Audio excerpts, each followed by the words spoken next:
Okay, are we ready to get started? Is there any other homework to be handed? Is it? Anyone? Alright. I'm going to hand back the in-class assignments while you're doing the new in-class assignment at the end of today's lecture. So, interrupting while you're working. Today, we are on the 6th of September. We're going to finish up chapter 13. I just want to talk about a couple more things from that chapter, and then we're going on to chapter 10. Here's our main subjects from chapter 10 we're going to try to get through. And let's take a look here. You have an in-class assignment today. Everybody getting a handle here? How I post everything on here. And number one, there may be another in-class assignment on Tuesday. And then this homework's not due until a week from today. I'm going to be posting it this weekend. I'm sure you'll wait till Wednesday night, Thursday afternoon. What am I saying? Man, I forgot what time it is. There's an example of how I post the videos. It turns into a link sometimes, and sometimes it doesn't, but it's nice when it is. You just right-click, open a new window, whatever you want to do it, and it should start right up, I think. You tested it? Yep. Did it work? Yeah. Good. All right. I didn't even check if there was any views or not. And the other class, their video did not work, so I had to give them your video. But I started to realize what would happen if your video didn't work, and I guess you'd have to wait a day. I'll give you their videos. Or in the worst scenario, if both class videos don't work out for whatever reason, like yesterday, the battery went out halfway through the class. If something like that happens, I have old videos from previous semesters I'll use and post so that we at least get something up there you can use before a quiz to study from. All right, the homework you just handed in. Let's talk about it before I go on. There were two problems, kind of three problems. First was doing expected value. You were given percentages, and you're told which state of natures are each percentage. Do I have the right thing here? I got the in-class assignment by accident. It didn't look right. Right there. And so it's 70% for the first state of nature, 30% for the other. You go straight across for each decision, multiplied by the appropriate percentages. This was a negative. You add them together. There's the expected value for decision one based on the probability you were given. Now the discount, the second decision, it's a possible outcome times the appropriate probability, same with the other one. You add them together, and there. Which one do you recommend? Since this is a profit table, you're recommending the largest one. If this is a cost table, this calculation is done the exact same way. Nothing's different, but your recommendation is the difference. If there's a cost table, you'd be recommending the lowest one, not the largest one. I think you made a mistake. You recommended a set of 45 should be set of 54, right? That's right. Thank you. The second one would be wrong as well, right? Well, I have it there lined up, but really it's...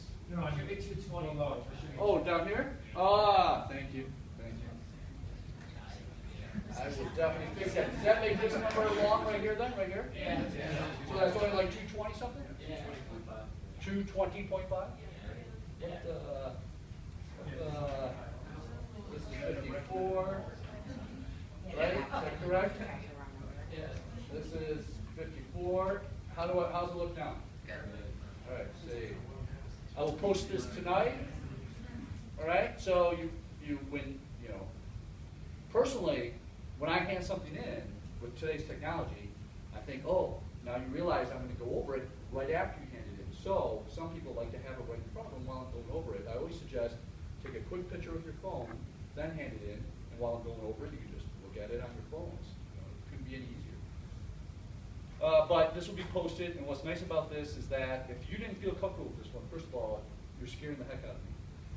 Secondly, I would have these answers printed and opened in front of you while you're taking the quiz instead of yours, maybe, because that way you know you have the right answer and the work is all on here in case you didn't show all the work.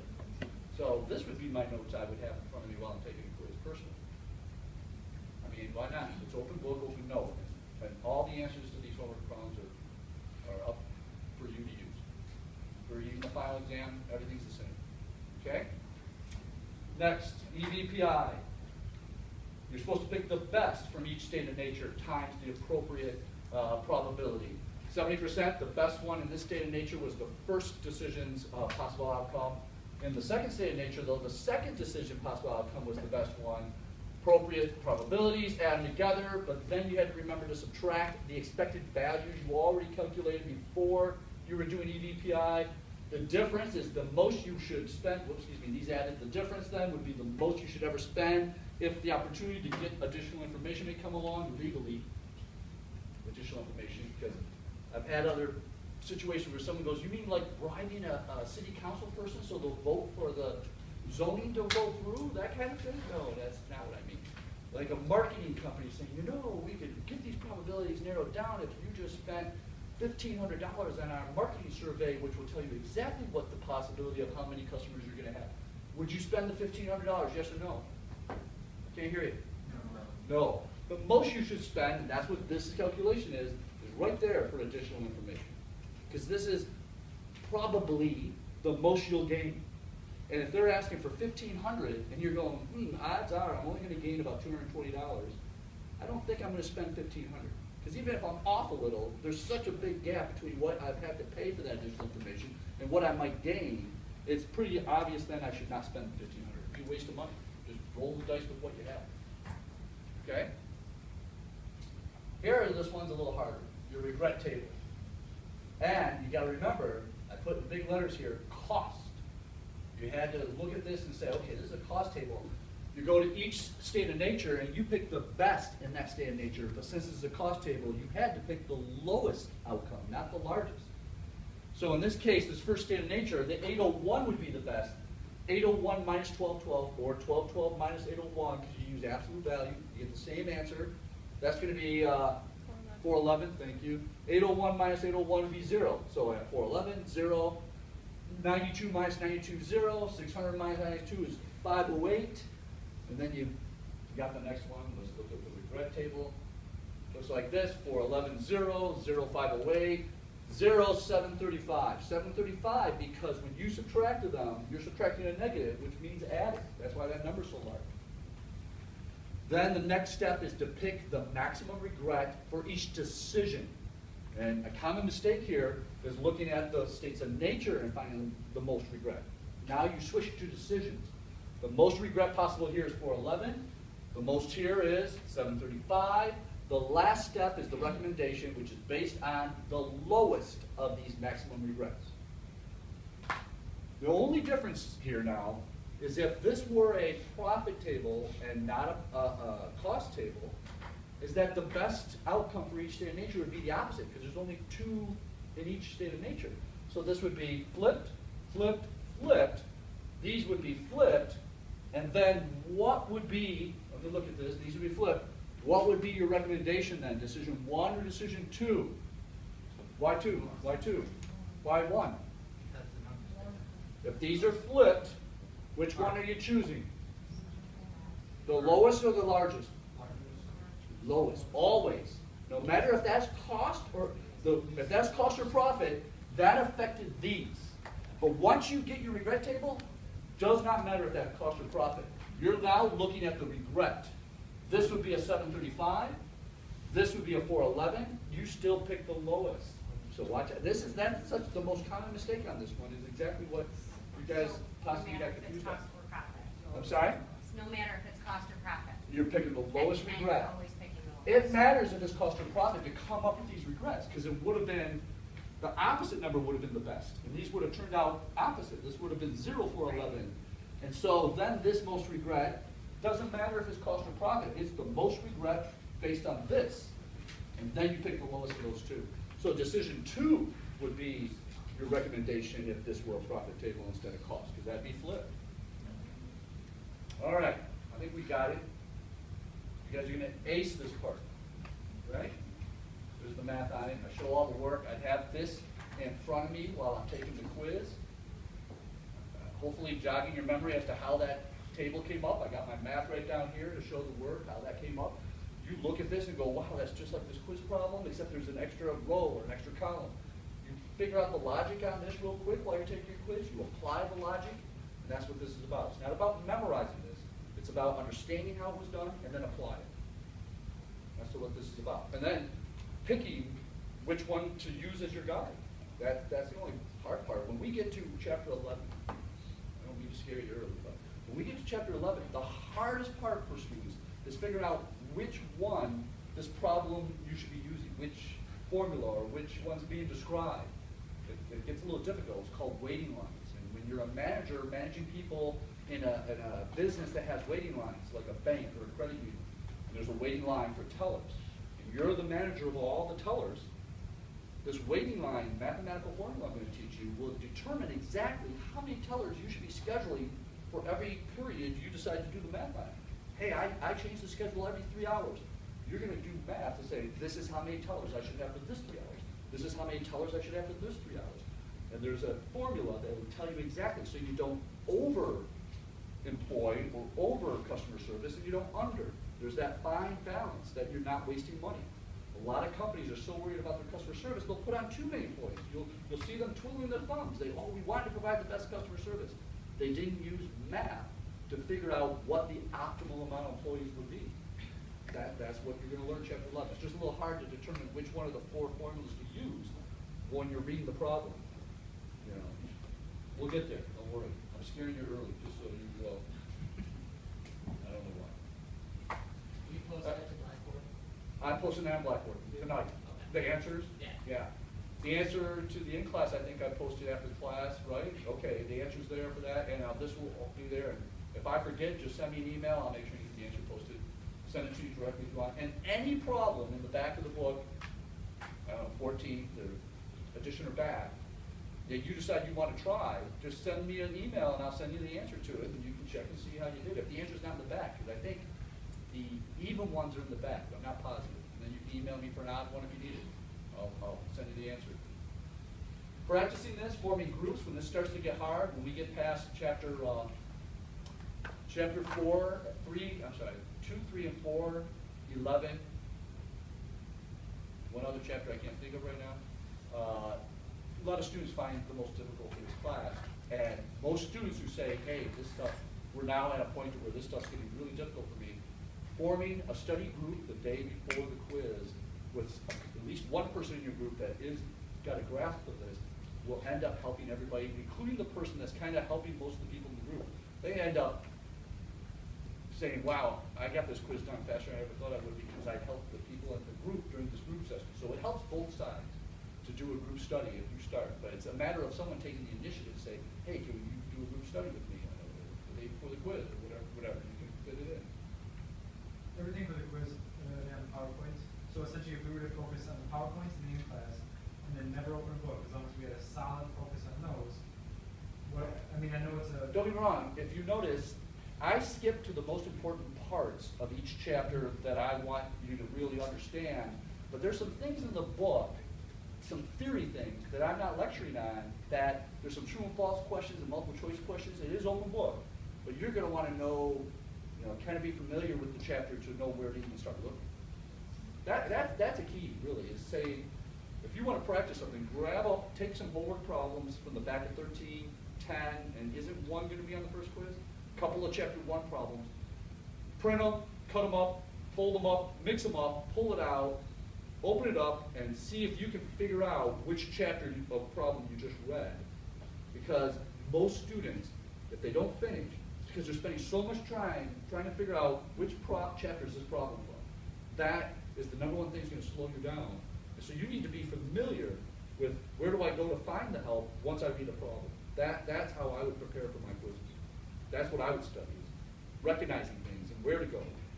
A lot of people, once they realize how to study for my quizzes, you'll see they'll put tabs so they know exactly where, okay, he said EOQ, calculating the optimal quantity is going to be a key portion on this next quiz. They'll have a tab right there where in the book, luckily with the PowerPoint, if you learn how to search for words on PowerPoint, has anybody ever used the search on the PowerPoint? That seems to be really helpful too. If you see a quiz question with a kind of a key word in the question and you go to you say, okay, that's got to be chapter 13 or 10, you put that word in the search, it will bring up the slides that have that word in it. It will help you find the help quicker. And that's really a big part of it. Is time management when you're taking my quiz, since it's open book, open note. The answers are in front of you, but finding the answer, either from your memory or from the book and notes, is the part that takes the time. All right, we got some stuff I want to talk about as far as the syllabus, but we also got to get into chapter 10, two of the big subjects out of the four, economic order quantity, which is the building block of all the inventory management formulas, and then your production lot size. But, you know I like to skip around and keep you awake, so we're going to, right here, how I do grading on assignments. I do it 3 different ways here. When was your class? Tuesday night, when I graded your in-class assignments, I had one of these 3 ways to grade them, or 2 ways really. Either I'm doing what's called a non-detailed grading, and the word okay is involved, because it was non-detailed grading, or the word okay is not involved, which means it's a detailed grading. I looked at every part of your work to see that you were showing step by step to get the answer. These are random and a minority of the grading. Here's the majority of the grading, where I'm looking to see if you did it and you showed enough work that you made a true effort and showed the work, at least, whether you got it right or wrong, does not matter. That you showed effort and showed work that you truly attempted the problem, then it's okay or okay with the number. If it's okay, it's the same as 100. It just means I look to see that you put in the effort and you showed the work. And I didn't even look to see if you got it right or wrong. And there's the word okay, and you got 100. Okay with a score means you put in the effort, but there's some missing work, or there's some missing parts, and I'll write a note. And if it's truly something just plain old missing, you'll even have an opportunity to hand in the missing part for partial, score back. But if it's just where, I don't know how to describe that if it's not a missing item, it means, I don't know what it means. It just means I had to take off points for some reason. Something you did forced me, put me in a corner and I had to take off points. It's not detailed grading, but I had to take off points. I'll put the description there, and you'll see a number with the word okay. It's still not detailed, but for some reason I had to take off points. If it says missing item is the reason, you're going to have a chance to hand the missing item back in with the original assignment and get partial points back, whatever was taken off. Here's, and I hope everybody remembers this. There's going to be a time in the semester where you go, I'm not done with the homework, should I hand it in? And I want to make sure you realize the answer is always yes. Take a picture of whatever you have done so you can finish it when you get home or whatever, but hand in what you have. I only take off a late deduction for the part that's missing. You'll have the whole thing late if you don't at least hand in what you've completed so far. So even if it's only partially done, still hand it in. And only be late, points off the part that's not done. You handed in half of the assignment, and it's non-detailed grading and all the work's there that shows you attempted it. You got 50 on that part, and this part's missing. You got 0 on that part, you got a 50 going. Oh, I got an email that night or the next day. You handed in the other half. It's only a certain percent off that part of it. You still got the full 50 points, and now let's say it's 25% off the other half. I don't know, what's a fourth of 50? Help me out. 12 and a half points off. So you're going to get 37 and a half points for that 50 plus 50. Now you got an 87.5 on the homework, and you were late with half of it. You would have only gotten 75 if you didn't at least hand in the first half that was already completed. So that's the answer to that question that I give every semester. If you're not done with the homework, if you have completed some of it, hand in what you have done. The key is always hand in what you have done in time. Do not be late. There's a no excuse policy. Whatever the reason is, something's late. Part of it, all of it, you're taking the hit, no matter what the reason is. So whatever you want to say to me to say why it's late, I'll listen to it and I'll empathize with you, but it does not change your grade. It's 20, we'll get up to that. It's 25% off. The first minute it's late. So there's okay and okay with a score. This is non-detailed grading. I just look to see if you did it, and if you got the word okay there, don't assume it's right. I didn't look to see if it was right. Get the answer out and look at it and compare and decide if it's right, or just print the answer and have that ready for your quiz, and don't use your assignment, because I don't know if it's right or wrong. If you didn't look, I didn't look. This one, the surprise detailed grading you're going to have probably once every 2 weeks or something like that, is where I'm looking at every part of it, and you're either getting or losing points based on how you did on it, the work you showed, and getting the right answer. So that means the word okay is missing is because I did a detailed grading. So there it is. That's how you interpret the top of your, when I hand it back. Now, I changed the late rule this year for the first time. It's been a long time since I changed it.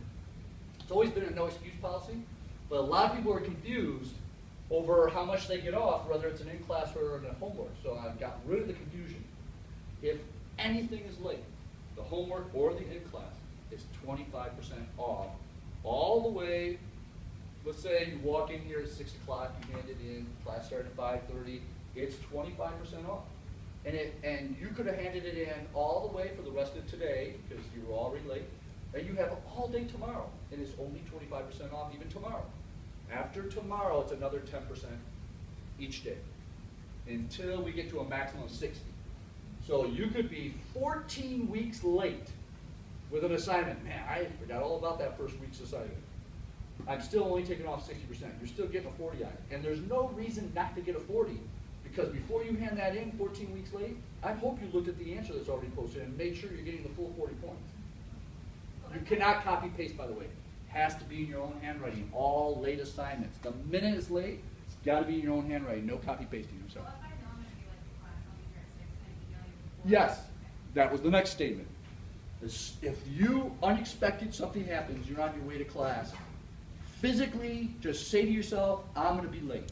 Step aside and let yourself be late. Take a picture of your homework, email it to me. As long as you see it in your set box, you know it's good. Take your time. The video's being taped, you can watch whatever you're missing, but you can't afford to lose the 25% because something unexpected happened that you're running late. Step to the side, pull off the road, whatever you got to do. Take a picture, email it, and relax and take your time. Because being videotaped, you're not going to miss anything. But you'll lose 25% of the score if the assignment's late. So don't make that late. Remember, even in the times where you only have 2 days to do the assignment, you're the one who decided to wait until you're coming to class to hand it in. So if something unexpected out of your hands took place, that was your decision. You could have emailed it right after class if you wanted to. I mean, you had all these times you decided not to do it to lead to that moment. So you got to take risk. In this class, it's no excuse on everything. It's been my policy for, I don't know, like I said, I think it's my 29th or 30th year. And it just works because no favoritism. Everybody's treated the exact same way. 25% off. The in-class assignments is so easy to get 100 on. You just got to show up and do them. I do understand that if you're not here to do the in-class assignment, that's a different situation. You weren't here. You weren't sitting here. There's no way you could have got it done by the end of class. I post the in-class assignment as soon as I get home after class, and if you were absent and you still get it done by midnight, I won't take off any late reduction because you were not here to do it. So you have till midnight the day you're absent. If there was an in-class assignment, you'll see it on Blackboard. What time does this class end? Like 6:45? So by about 7:30, and if you don't see anything there at 7:30, you're worried, just send me an email. Hey, did we have an in-class and you didn't post it possibly? You know, I'll get it to you right away. But I'll usually have it posted by 7:30. You have till midnight to get it done. If you're absent, no late reduction on in-class. But after that, it's 25% off, 10% every day after that. All right? Now, if you were here and decided not to hand in your in-class, well, that's a different story. You're getting 25% off. I don't know why you didn't hand it in. Okay? How's that? Ready to get, we'll go back to the rest of this, we got to keep it interesting. EOQ, you ready? Listen, small companies, small businesses, I used to work for this consulting firm and I would have to go around all over the country. East of the Mississippi was the territory that I was involved in. And I traveled all over, and the smaller the company that I would be brought in to help analyze and figure out what the problems are, the less likely it is they're using fundamental, analytical, real management techniques to manage a business. The smaller they are. The bigger they are, the more they're using these techniques that I'm teaching you. So what I'm about to teach you on inventory management, for a company who's doing maybe 20 million in sales or more, this is a full-time job for a person. This one chapter you're learning, if you say, wow, I really get this is a job all within itself at a bigger company. Smaller companies, this person has to run the whole warehouse. They may have to make orders. They have to, bring the stuff out to the floor. Big companies, they're using fundamental mathematical software to calculate at all times what the exact order should be from their suppliers and knowing exactly where their inventory sits at every minute, how many are left in stock, how many are out on the floor.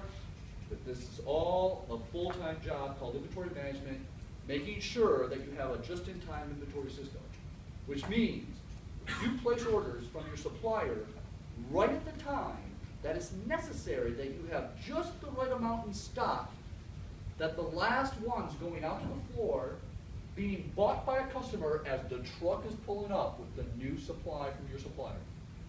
That's called just in time. It's a hard juggling act to do, because if you're the inventory manager and you allow some inventory to run out and you lose sales, that's a bad thing. But at the same time, if you have 32 of these items and they haven't moved for 30 days, it's going to be looked into. Why did you purchase 32? What are the numbers that caused this to happen? So you got this juggling act. It's like never have too much money wrapped up in inventory because you're wasting money that could be doing something else. And at the same time, never run out of something that you're going to lose a sale. There are times where running out of something does benefit a company, but it's usually when there's no competitor within a certain range where you know your customer is coming back. That would be the only time where you plan to run out, and there are financial benefits to truly running out. But so few of those products exist at a company where they have no competitor that somebody could just walk away and go, okay, I'll get it from someone else. So that's why this is a really important juggling act. If you like this, here might be a career you may like. Here we go, EOQ. This is all about, you aren't making something. You're like a reseller. You're buying from a supplier in quantity, selling maybe one or two at a time than in the other direction. This is what the EOQ is. This EOQ, you're going to find when you get into operations management, there's a lot more to it than what I'm going to teach you. I'm introducing you to 4 different inventory systems, 2 today and 2 next week. But when you get to operations management, you're going to hear these a little bit again, but it's going to be a lot more in depth. And if you went on your master's, it's even more in depth, because most businesses, the products that they sell are not always constant through the years. There's cycles usually. And so what you're learning are the building blocks to possibly doing the math when there's cycles involved. But this right now is if sales are constant. Everybody got that? Okay? It's the same formula, just slight changes to it. But we're not going to learn if there's cycles. We're just getting the building blocks to prepare us for operations management. But these building blocks, this is really understanding these is the key to really managing and not wasting money in inventory. When you go to a business and say, hey, I can help you here, because you don't see inventory, a formal inventory management taking place. This is how you get the raise. This is how you get the promotion. You say, look, I learned how to do this management thing on this inventory. If you get to a business that's not using it, this is a big deal. And there's a lot of them out there. They're only doing like 10 million in sales. They're probably not doing this. All right, blah, blah, blah. You read all that at home, or you're about to. Here's the formula. Those previous slides told you what each one of these variables represent, but I'm going to go through them real quick. All right, so if you don't want to write notes, you know they're in the previous slides.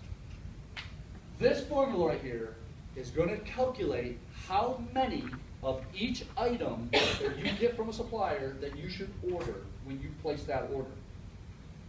Now, why this is calculated is because if you order too few, but you're not going to allow yourself to run out, then you're going to be placing too many orders in a year from your supplier because you could be ordering too few.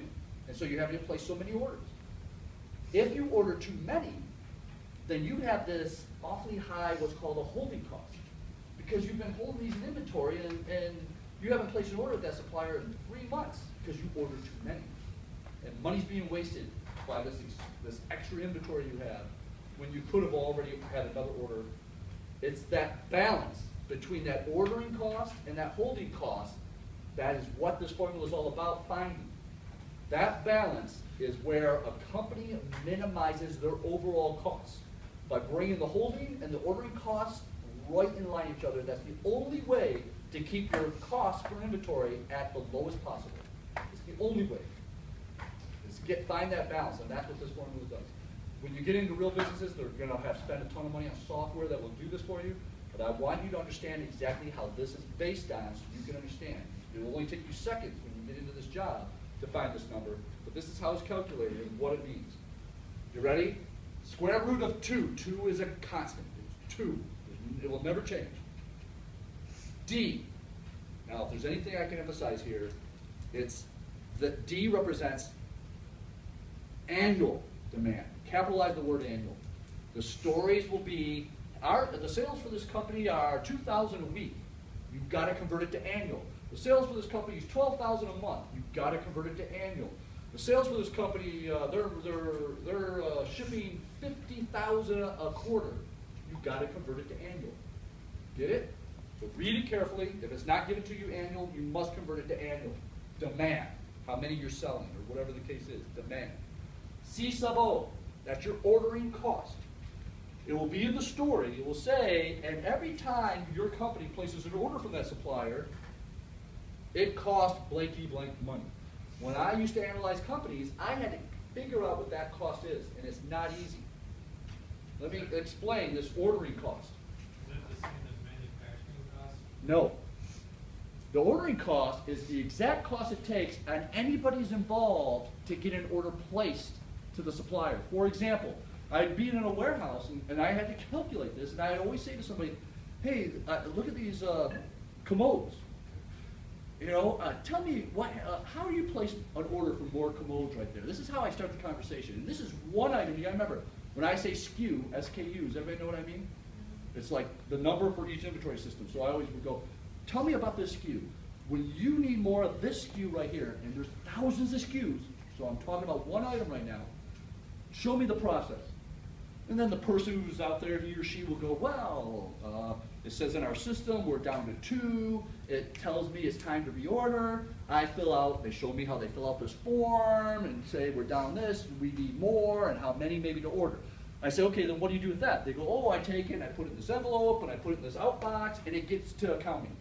I said, great, all right, who gets it? You know, I'll go to accounting. You have one? Yeah, I'll take it with me. Now go to accounting. And then I go to accounting and I say, hey, who places the orders with the supplier? Oh, okay, let me talk to you. And I'll say, here's an order from so-and-so from a warehouse. Now tell me what you do with this now once you get this. And they'll explain it to me. And they'll say, oh, I take this and I'll see if there's any other things we need from that supplier. And then I'll put together a PO. Anybody know what a PO is? Anybody ever heard of it? A couple of you? Companies work with suppliers. They always use what's called a purchase order number. They're not carrying over cash. This PO is their number that they reference to say, we promise to pay you. And here's our promise in the form of a number called a purchase order number. And that's always referenced then by the suppliers to make sure they get paid. And the PO is, and then I put together a PO that a lot of companies back in my day had to write out the whole PO, you know, it's not even in a computer. And then they finally contact the supplier. And back then they literally call the supplier. Hey, yeah, how you doing? Chit chat about families because they call every 2 months and they've been talking for years, blah, blah, blah. Here's our order for today, blah, blah, blah, blah, blah, blah, blah, right? And I all this time been timing how long this takes. And now I go to payroll and I see what that person in the warehouse gets paid. And I see what the person who processes the order gets paid. And I estimate how much time it took. And then I look at their warehouse and see, would it be about the same amount of time for each item? And then I calculate exactly what that cost is to put an order together. And that's called your ordering cost. And every time an order gets placed, that cost is incurred. So I have to then say, well, let me see what your average order is. And then I take the average order, divide it into the amount they sell in a year, and I can see how many orders they place with that supplier. And then I take how many orders they place with that supplier times the ordering cost, and I see how much they spend per year ordering just that one SKU from that supplier. And then I show them how much they're spending in a whole year on that ordering cost, on the holding cost, and then I say, now let me show you if you would change that order, how much it will affect the ordering and holding cost, and see if you'll save money. And their jaw drops when I show them this math. Because every company I've ever gone to will save thousands of dollars by making this one change on how they order from a supplier. Real quick, you kind of shut out there. What's the holding cost again? Now the holding cost is a whole, I haven't gotten there yet. Okay. The holding cost, so here we go now. This variable stands for the holding cost. So there's the ordering cost and holding cost, but you've got to find that balance to have optimal savings on your inventory control. So, would you include also the maintenance cost for the equipment you use to Nope. transfer the Nope. Say it again, the maintenance, and what was the other one? stuff? The equipment that you use to transfer the inventory. Yeah, kinda. In the holding cost, part of it is, you know, getting the stuff out to the floor. That is part of that cost, yes. There's the utilities for the warehouse or whatever, wherever everything's being held. I have to measure the square footage that's being used to hold that one SKU to figure out the property taxes on that square footage, the utility for that square footage, what it takes to get it out to the floor to finally sell it. Yes, all of that. The space, the display space is part of the holding cost. So everything you're thinking of, I don't know about maintenance. I think that's part of operating Well, cost. the high lows and stuff. Yeah, I think that'd be part of the operating cost and not necessarily the holding cost. Because I think they'd have to do that no matter what, in a way, kind of. I don't know if lowering the inventory or raising the inventory, I see what you're saying. If they're ordering more often, that it could create a higher maintenance cost on the high lows or stuff like that. I have never taken it that far and calculated my costs, but I see your point. There was another question. Is this in like a year total? A year. Or I'm sorry, not a year total. It's the cost per one item for a year, and I give you the number in that format, and you do not have to change it. I'm speaking too soon. I don't think you have to ever change it. So let me give you an example. The ordering cost will give you the cost per order, and this is the only, you don't have to change it to a whole year based on how many orders. You're just putting in the ordering cost per one order. one order. It will be for a whole year down here. Here's where it will be calculated for a whole year. Right there. I'm sorry? The D will help The you D calculate will it for do you. it down here with us for the ordering cost, because we're dividing by how many we're ordering each time here. I'm gonna get to that in a second though, I think that'll help. Right here, this holding cost is also, it's been what, 6 months since I taught this? It's the holding cost for one item for a whole year, but I'm giving it to you in that format, so you don't need to recalculate. This is the good thing about this class. I just described how, in real life, I had to come up with these, but these are given to you. Okay, it's what you do with it after you have that ordering cost and holding cost. The holding cost, I don't need to describe it again. I think in conversation you heard me say where that item's being kept. How much does it cost for that space? Electricity, if it's perishable, I have to calculate the air conditioning for that, or not air conditioning, but the cooling. You know, because it's probably a refrigerated type of a storage area. Everything related with holding has to then be calculated, and that's the holding cost. So you have the ordering cost and holding cost given to you. You multiply this out, the numerator, then you divide by the denominator. I want to remind you, I know it's been years for a lot of you who've had algebra, I bet. Order of operations through this, many of these formulas is very important, so I want to remind you of order of operations. I don't even know where to write it down, but what is it? Help me remember. This is old math here. Order of operations. Isn't it like exponents and parentheses and things like this first, right? And then it's multiply and divide from left to right. Divide. You know, I got a lot of faces looking at me like, what? Multiply and divide from left to right. Does that sound right? And then last is add and subtract from left to right. Add and subtract from left to right. Oh yeah, up here are exponents and parentheses, square roots. There. Oh wait, that's not true. What am I thinking? Exponents, so Any more exponents? Yeah, so it was, It's please excuse PEMDAS. my dear Aunt Sally, so. parentheses. Oh, what is that? Give me that again. I love that one. That was good. Please excuse my. My dear Aunt Sally. Wow, nice. Let's talk about this. Parentheses, exponents, multiplication, division, addition, subtraction, left to right. Does that sound good? All right. Yeah, I don't think I've ever heard that before. That's what my wife ever said. Yeah, I love it. Write that down. Most of the time, now don't get me wrong, most of the points are in the setup. You got the correct numbers here and you're showing me, what belongs in here. That's where most of the points are. If you make a calculation error because of not following order of operations, you're going to lose some points, but very little. But this class is, for me, it's all about that you understand which number that this was calculated on. I want to know that you knew which number was used for the ordering cost, that you knew which number was used for the holding cost, that you knew to convert the demand to an annual demand. That's what I'm looking for, and that's where most of the points are, right there. And then, if you feel like you're run out of time, don't even calculate the answer. You're losing like a fourth or a half a point because you left the answer gone. Because you lose 3 or 4 points, though, if you don't do the problem, because that's where the points are, right there, and making the numbers in the right spot. All right, let's try one, and then we'll get into these other things. You ready? Hey, this company sells weather equipment. We're going to talk about one item they sell, which is barometers. How are we doing? We're doing okay. We're talking about barometers.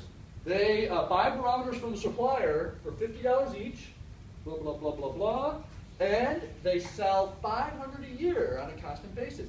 Now, in this case, your demand is being given to you on an annual basis. You don't have to convert it. But be ready to convert it. That's all I'm trying to tell you. 500 of them per year. They cost $50. This is our cost of the item. Now, the reason it's so important that you realize that's the cost of the item, because I almost forgot to tell you, a lot of times in these problems, this holding cost will either be given to you as a number. Oh, and the holding cost is $2 per item per year. Meaning, for every item there, it's costing us $2 just to have that sitting there in the warehouse, even though it's only there maybe for a few minutes or a few days. It's $2. But sometimes this is given to you as a percent. So it could say 20% of the cost of each item. So when you read the problem that it costs $50 to get that barometer from a supplier, your holding cost would be 20% of that. If it says 10% of the cost per item, and you read that it costs $50 to get that barometer from our supplier, your holding cost is 10% of that. And I think this problem is about to give us holding cost as a percent. The reorder, every time we place an order, is $80 per order, and the holding cost is at 20% of the cost of an item. So in this case, it's given our holding cost as a percentage. All you got to do is say, what's our cost of one item, multiply it times 20%, there's your holding cost for the problem. Do not multiply it times 365 days or anything crazy like that. You just need that holding cost for one item. Either it's going to be given to you as a number, or a percent that you multiply times the cost to get the item, to buy it from your supplier. We are open, this company's open 300 days a year, which will make sense in a minute if and when we're open 6 days a week, closed 2 weeks in August, and when we order from the supplier, it takes 10 days, which is a highly unusual amount of time, to get the product once it arrives. You ready? Let's, before we go on to the next slide, help me out here. Square root of 2 times, what's our annual demand from this problem? How many do they go through each year? 500. So 2 times 500 times our ordering cost. Let me get there. How much does it cost every time they place an order? $80. Divided by, what's our holding cost? 20% of what? $50 every time we buy from our supplier. So 20% of 50 is $10. Right there. This formula will lead you to the optimal quantity that you want to order from this supplier based on that holding cost and that ordering cost that I had to spend a whole day trying to calculate being given to you. I mean, in real life, it takes a whole day to come up with those because you're doing the research I was trying to tell you. Pulling out bills out of the accounting office, trying to calculate exactly what they spend on average for the warehouse on utilities and all this other stuff. How much did that cost? I'm sorry? It cost for me to be there? $1,000 for the week. Back then, this is 1987, something like that, 88, I can't remember. All right, lead time, 10 days.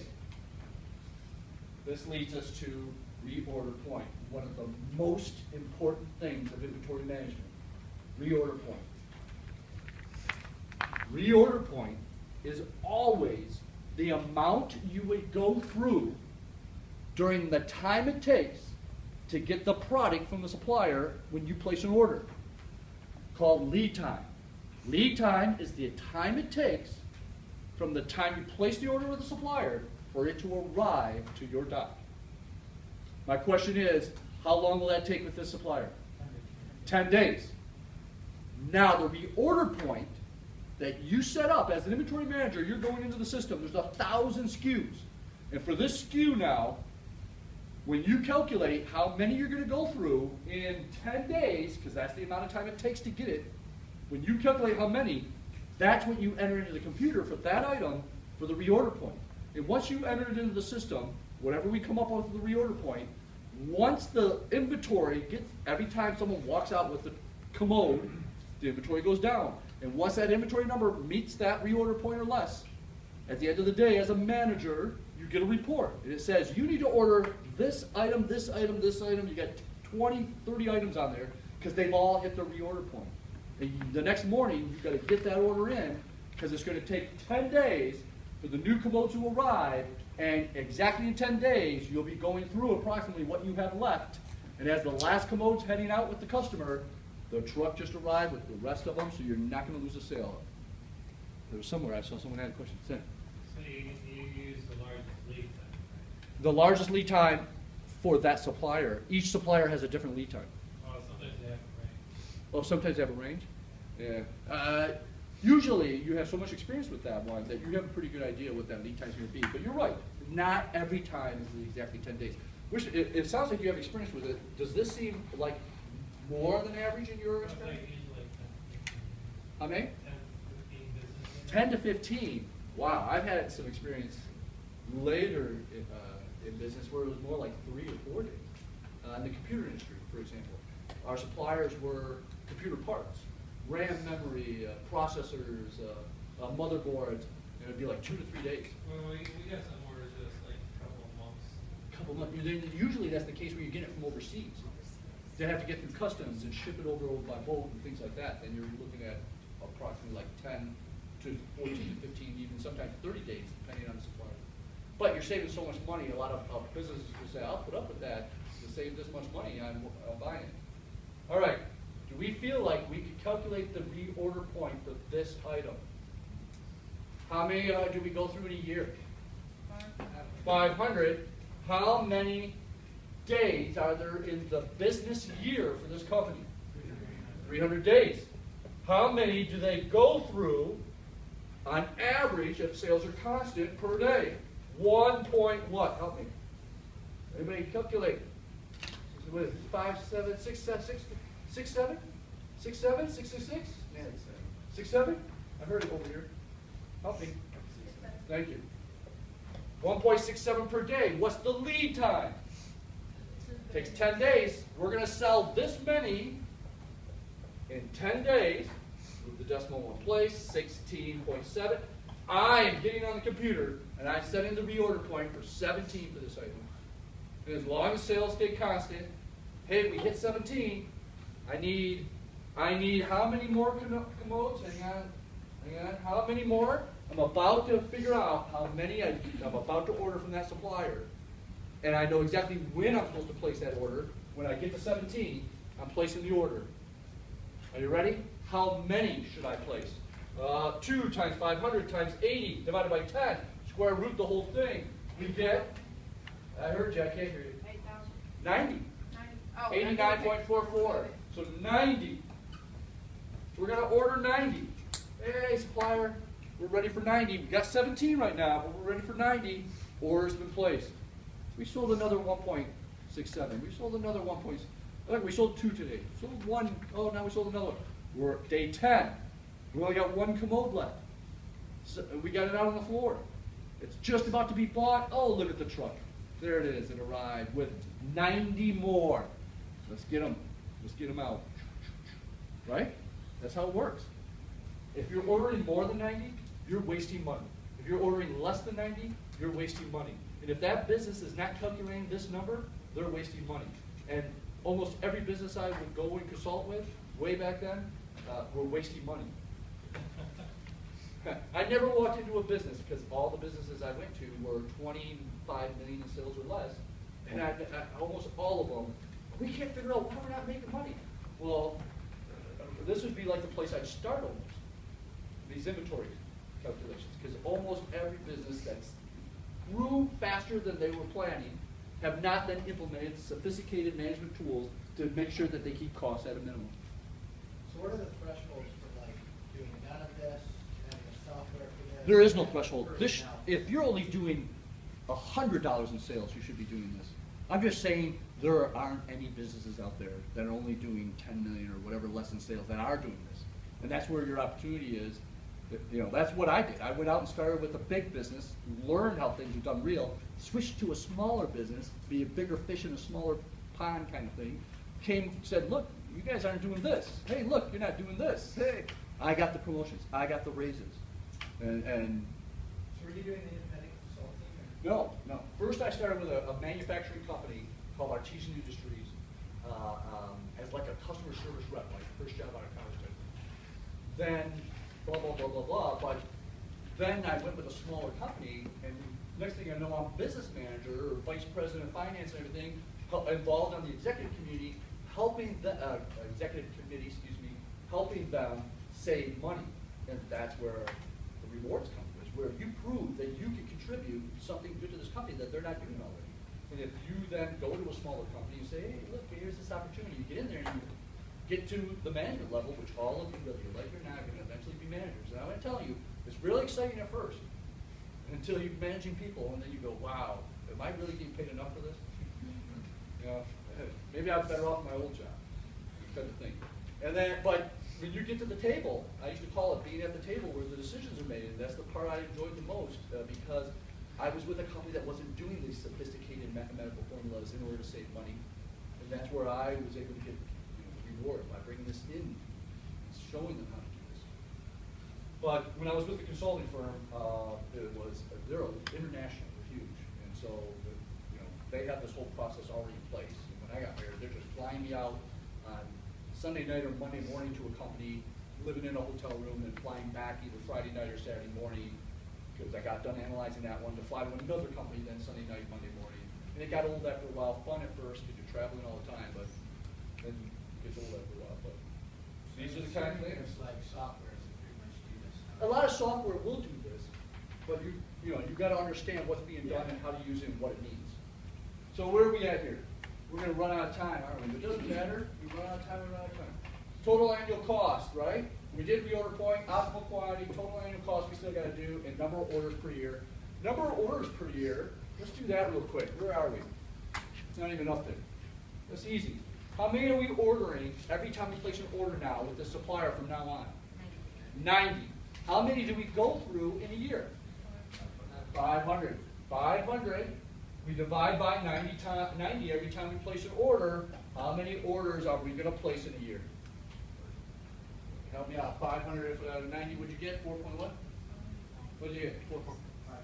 5.56? Yeah. Is that correct rounding? 5.56, 5.57? 5 cents. Thank you. I don't care if you round on anything on this class as long as you do appropriate rounding. So I'm always going to look at the next digit. You round.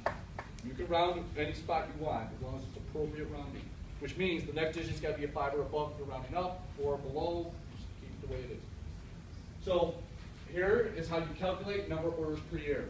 The annual demand divided by the optimal order from this point on is the number of orders placed. There's part of this subject. There's 4 parts you got to know. Optimal quantity, or is that 5? Optimal quantity, number of orders per year, which you just learned, the order point, which is very important, I taught you. And last for this one is total annual cost, which is this formula right here. This is a constant, 1/2, 0.5. This divided by 2. It's stated differently in your book, but the PowerPoint's the same formula. 1/2 times the optimal quantity you just calculated, in this case 90, times the holding cost, same holding cost we had, $10, right? 20% of the cost of an item. This is called the holding cost per year. This calculation, you calculate how much they're going to spend a year on holding costs for that one item, the barometer, now that they're ordering $90, or 90 of them every order. This one's called your ordering cost for the year for that one item. Annual demand, 500. Ordering cost per order was $80. Divided by that optimal quantity, 90. You just calculated your yearly ordering cost. When you calculate this, these two should be almost the same number, darn close, depending on rounding and stuff. Because the optimal ordering quantity will put these in balance, and that's the only way to keep your costs as low as possible. If these are not in balance, you're either wasting money on ordering costs because you're ordering too often, or you're wasting money on holding costs because you're not ordering often enough. One or the other. And that balance is how you keep costs at a minimum. Can everybody calculate the order, total annual cost? They know what numbers go in it, right? You don't know what numbers? Hang on, you ready? 1/2 times the optimal quantity, which we calculated to be 90. Holding cost, 20% of $50 is $10. Annual demand, $500 per year.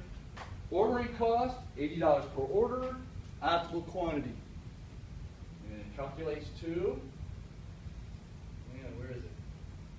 Total cost, 450 is on the, is that the order or holding side or whatever. 444 on the other side. Look how close they are. A little rounding maybe took place here, whatever the reason. 894 a year. See how close they are? That's getting those in balance is how you keep your costs as low as possible. If you order 95 or you order 86, change that number to whatever the order is, and this number will always be larger. This is the optimal that you can get it to. And what I used to always do is say, now how many of these barometers are you ordering from your supplier? Or I pulled up the bills and I said, you're ordering 200 of these each time. And I said, let's just change this to how you're doing it now. 200, 200. This number then is so much larger than this number that their jaw drops and they go, wait a minute, I can save $300 a year by just changing the way I order that commode from my supplier. Well, what about these other 3,000 items? That's right.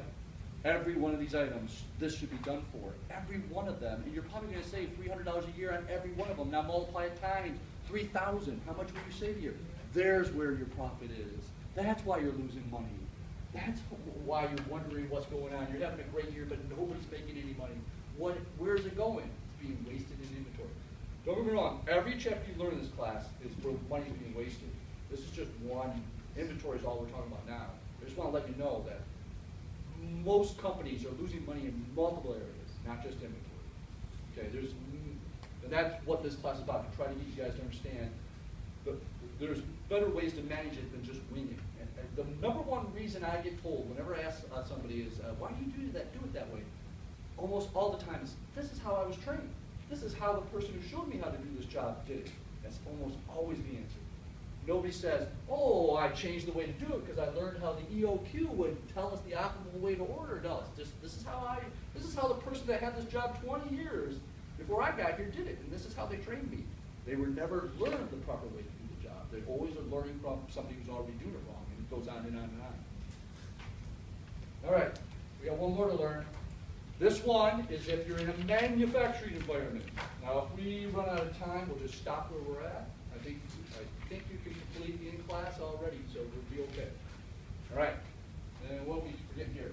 So when we get back next week, we'll talk about the grading scale, missing items on assignments. We'll get through it eventually. This is, now when you're reading a problem, and the problem's talking about inventory management, but they're manufacturing something. This is the one you're going to turn to. There's 4 of them, and only one is all about manufacturing something. It's called production lot size. That word lot size is how many are the optimal amount they should make when they do a run. A run is where, hey, we have this $1 million machine, and it makes, the example is ceramic tiles. And it makes ceramic tiles. But this machine can also make ceramic this and ceramics that too. We go ahead and make 1 million tiles or 100,000 tiles. We stop the machine, we retool it, and then we turn it on to make 100,000 of this other ceramic item.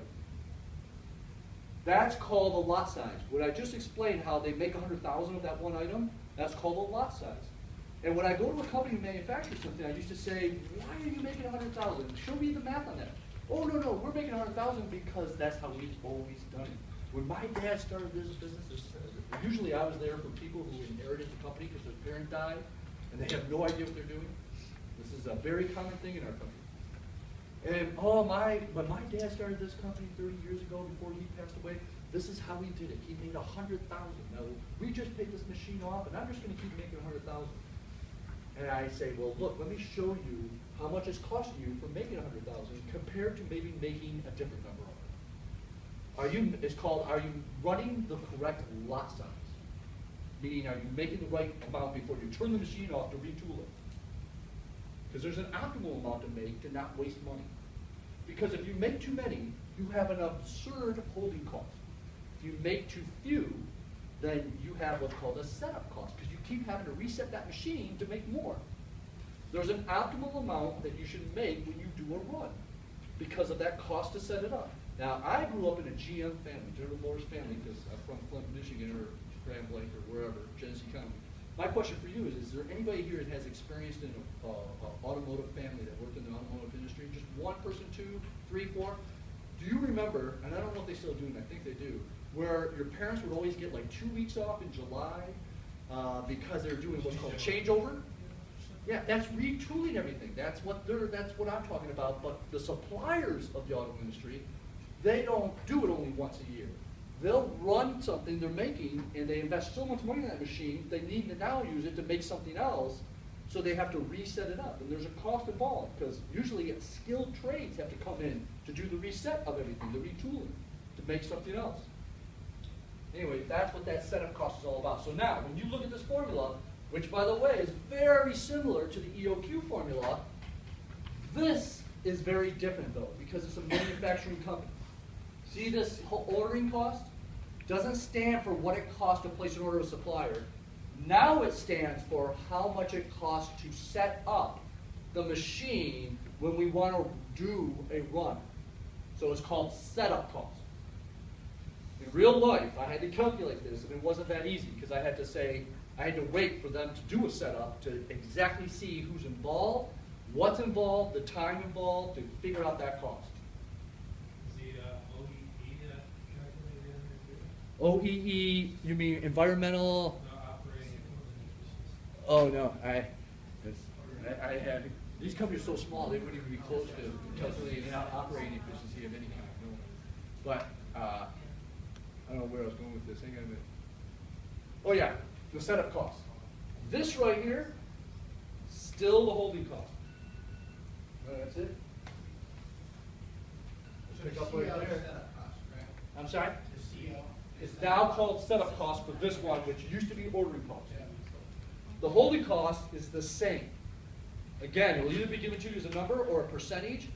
If it's a percentage, it's not the percent of the cost to get the item from the supplier. It's the percentage times the cost to manufacture one item. Whatever it costs you to manufacture one tile or one item, times that percentage is your holding cost. If it's given to you as a percent. The holding cost, you say, and it cost us 20 cents for every tile to have it in inventory, a holding cost. Then you don't have to do any calculation. But if it says 10% and it cost us $2 to make that item, 10% of $2 or $2 is 20 cents. There's your holding cost. You just have to multiply it. So it's either a percentage or a number. All right, let's get to our in-class assignment. Did everybody want to hear the rules again, or the policy for in-class assignment? Everybody's handing in their own. You're starting off working on your own a little bit. Don't sit by yourself where no one can be involved. Like he's going to have to turn around as he gets started and have others involved. You are working with everyone around you to kind of get through each part. Do one part, talk to people, do another part. Let me hear conversations taking place.